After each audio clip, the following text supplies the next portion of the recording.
Jangan cuma dengerin lagunya doang. Make upnya bro. Make up tak pain. Halo CSSku, berjumpa kembali dengan manusia Madesu di Easy Film. Baiklah, berikut ini gua akan meringkas band pop punk bernama New Found Glory. Selain dikenal karena musiknya yang menarik, mereka juga dianggap sebagai pencetus subgenre baru, yaitu easycore. Oke CSSku, sebelum kita mulai seperti biasa, kita intro dulu guys. Kita mencari manusia, membotakkan mata, mengosongkan jiwa. Saya kesunyian, tak lagi kau dengar. Inilah saat yang kau melihatnya. Ikutlah bersamaku, berjalan bersamaku, dengan apa membara, dengan asap bermakna. Marilah harapan jadi kenyataan. Marilah harapan jadi kenyataan.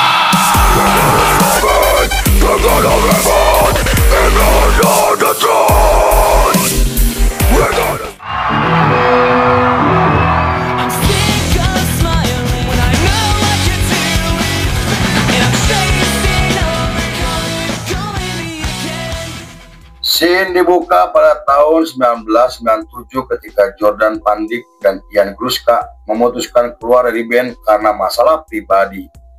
Saat itu mereka ingin membentuk band sendiri tanpa dikekang, diatur, dan diintervensi oleh siapapun yang menganggap dirinya sebagai pemimpin band. Menurut Jordan, pemimpin di band itu hanya omong kosong karena tidak ada pengaruhnya, dan meski tidak memiliki pemimpin, para personil pasti akan berjuang dan kerja keras agar bandnya bisa dikenal oleh banyak orang.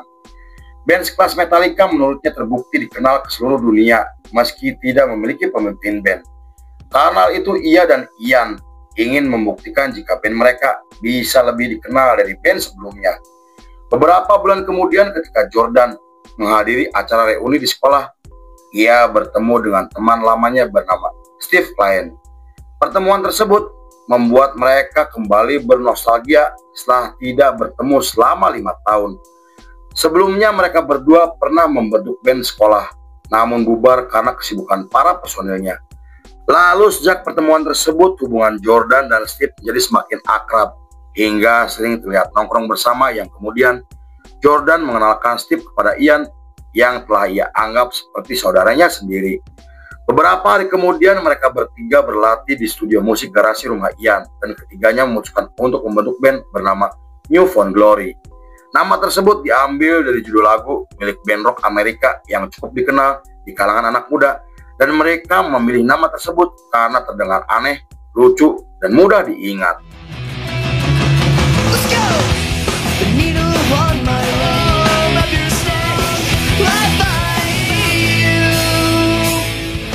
2 minggu setelah resmi terbentuk, mereka mulai mencari personil tambahan dengan mengajak teman dekatnya.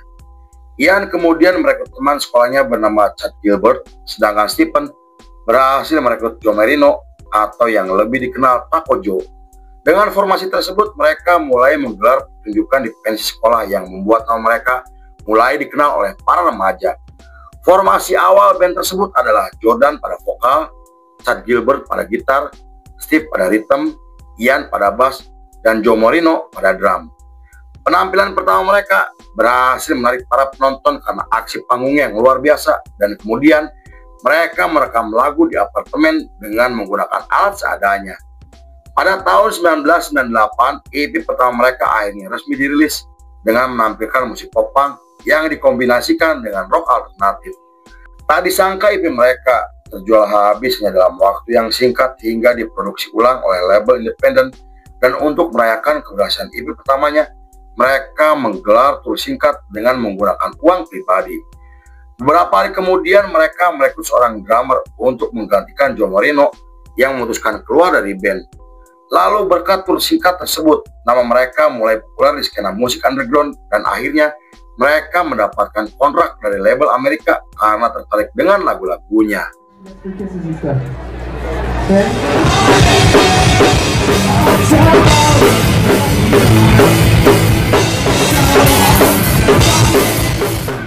Pada tahun 1999, mereka merilis full album pertamanya yang membuat nama mereka semakin dikenal oleh banyak orang.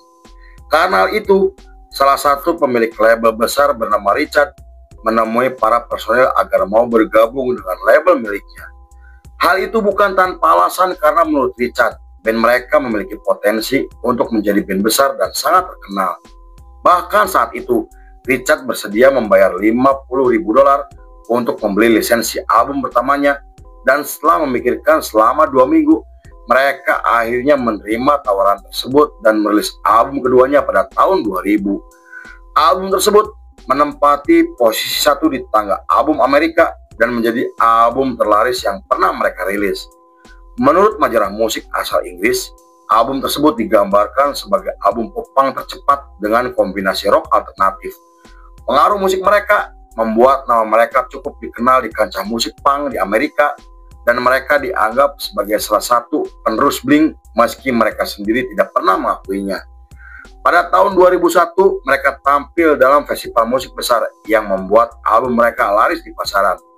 Lalu saat terjadinya tragedi mengerikan yang dikenal sebagai serangan 11 September, mereka menggelar pertunjukan amal yang didedikasikan untuk keluarga korban. Ketenaran mereka menjadi semakin meningkat setelah muncul dalam festival besar bersama Blink hingga menjadi band pembuka untuk tur band Green Day. Di periode tersebut, Jordan menjalin pertemanan dengan Billie Joe Green Day, di mana Billie bersedia membantu mereka untuk mempromosikan lagu-lagunya. Billie juga sampai mengundang Jordan ke studionya untuk melihat Green Day ketika melakukan sesi latihan. For us, this is the 4th year that we've done the Warped Tour. Thank you guys to everyone else.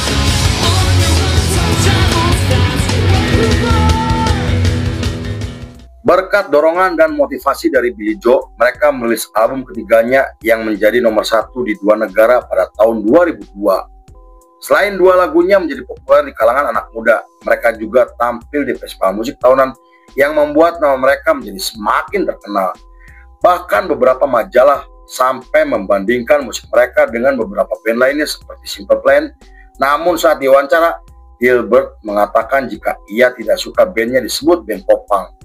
Ia juga mengatakan jika bandnya tidak perlu dibandingkan dengan band lain karena menurutnya semua band pasti memiliki karakter masing-masing. 3 tahun kemudian setelah menggelar tur bersama Green Day, mereka merekrut seorang produser bernama Paul yang pernah bekerja dengan Ozzy Osbourne.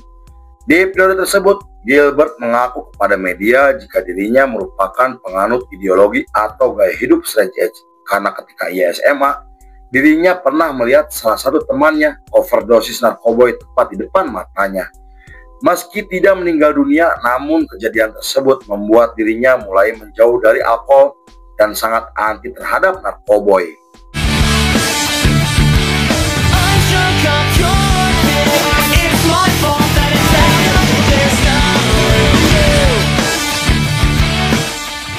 Straight Edge sendiri merupakan ideologi yang dicetuskan oleh Ian MacKaye dari Minor Threat pada tahun 80-an. Penganut Straight Edge biasanya menjalani gaya hidup seperti vegan atau vegetarian yang anti terhadap narkoboy, alkohol, tembakau, seks bebas, dan obat-obatan terlarang. Selain itu, Straight Edge juga merupakan reaksi terhadap gaya hidup berlebihan, revolusi seksual, dan hedonisme yang dikaitkan dengan komunitas punk. Pada tahun 2006, mereka merilis lagu cover yang menggemparkan dunia karena dianggap tidak biasa. Mereka juga merilis album ketiganya yang dianggap sebagai rekaman paling jujur, paling halus, dan paling inovatif. Majalah Rolling Stone sampai menggambarkan jika album tersebut sebagai album melodic hardcore karena menggabungkan musik pop-punk dengan tempo hardcore yang sangat cepat. Bahkan gaya musik mereka kemudian melahirkan subgenre baru yang saat ini kita kenal easycore. Easycore sendiri merupakan genre musik yang muncul atas perpaduan antara keceriaan musik pop-punk yang berbenturan dengan gelapnya musik metalcore. Namun genre tersebut dianggap kontroversial karena dikecam oleh para pecinta musik metalcore. Hal itu karena genre tersebut dianggap telah merusak filosofi musik metal yang dikenal gelap, brutal, dan sangat mengerikan. Meski begitu, genre easycore kemudian disukai oleh para remaja karena menampilkan lirik yang membahas tentang kehidupan pribadi.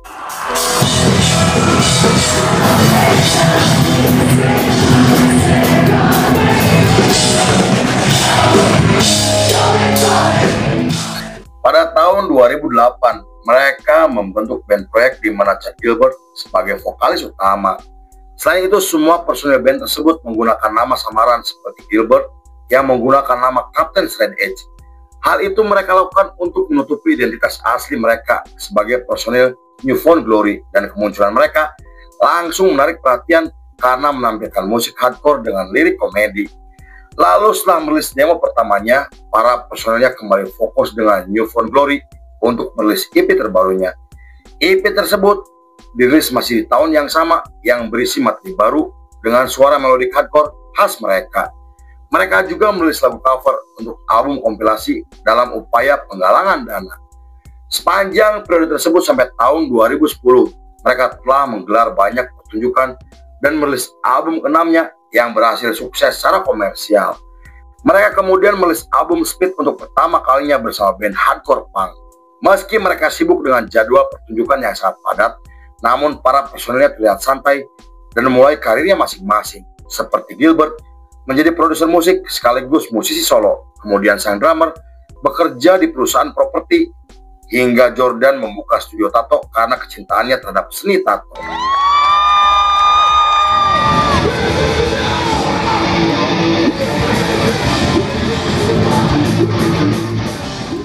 Pada tahun 2011, setelah mereka tampil di festival yang digelar di Australia, mereka menggelar tur ke beberapa negara termasuk Indonesia. Saat itu mereka tampil di Jakarta, di mana penampilan mereka menjadi penampilan paling ditunggu oleh banyak orang. Hal itu karena lagu mereka sangat populer di Indonesia hingga Jordan sang vokalis memiliki banyak penggemar di Indonesia. Meski sempat ada masalah, namun penampilan mereka berhasil menghibur para penonton dengan membawakan lagu terbaiknya. Tak hanya itu, para penggemarnya juga bisa berinteraksi langsung dengan para personilnya, hingga Jordan mengundang dua penonton untuk tampil bersama di atas panggung. Lalu sekembalinya mereka ke Amerika, mereka merilis album ketujuhnya yang tidak begitu berhasil secara komersial. Bahkan pada tahun 2013, Jordan mengatakan jika dirinya berencana akan vakum sementara dari dunia musik karena alasan yang tidak dijelaskan. Namun pernyataan tersebut dibantah oleh teman-temannya dengan menyatakan jika saat itu Jordan hanya sedang bercanda.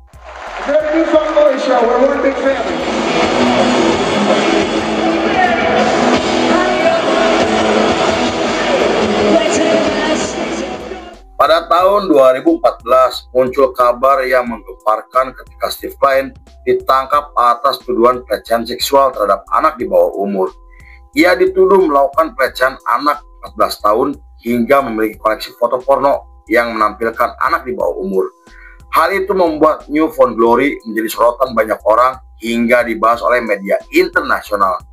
Meski sempat menyangkal, namun Steve akhirnya mengakui perbuatannya dan jatuhi hukuman 35 tahun penjara. Di sisi lain, para personilnya tetap melanjutkan bandnya dengan 4 personil dan berencana akan merilis album ke-8-nya yang diproduksi oleh label independen asal California. Pada tahun 2016, Ian Gruska mengatakan jika saat itu ia sedang mengerjakan materi untuk album terbarunya. Album tersebut akan menampilkan lagu yang menceritakan tentang pengalaman pribadi para personilnya. Meski musik yang ditampilkan akan sedikit berubah, namun lirik lagunya akan menyentuh bagi para pendengarnya. Album baru mereka akhirnya resmi dirilis pada tahun 2017 dan menjadi album paling ditunggu-tunggu oleh para penggemarnya. Selain ketukan drumnya kembali ke musik pop-punk, namun mereka tidak melupakan elemen hardcore yang telah menjadi ciri khas mereka. Berkat keberhasilan album barunya, salah satu majalah musik menetapkan album tersebut sebagai album klasik paling berpengaruh di era tersebut, dan konon album mereka digambarkan sebagai album Igikor yang memiliki dampak besar untuk band generasi berikutnya. Sampai saat ini, mereka masih aktif dan terus konsisten membuat karya terbaiknya, dan mereka telah merilis album ke-10-nya pada tahun 2020 ketika pandemi COVID-19. Karena hal itu mereka dianggap sebagai pencetus genre Igikor dan telah diakui secara luas sebagai salah satu band pop-punk paling berpengaruh di dunia. Lalu film pun selesai. Look at this stuff. Treasures untold. I've got cruising and what's its goal. Don't get too far. Legs are required.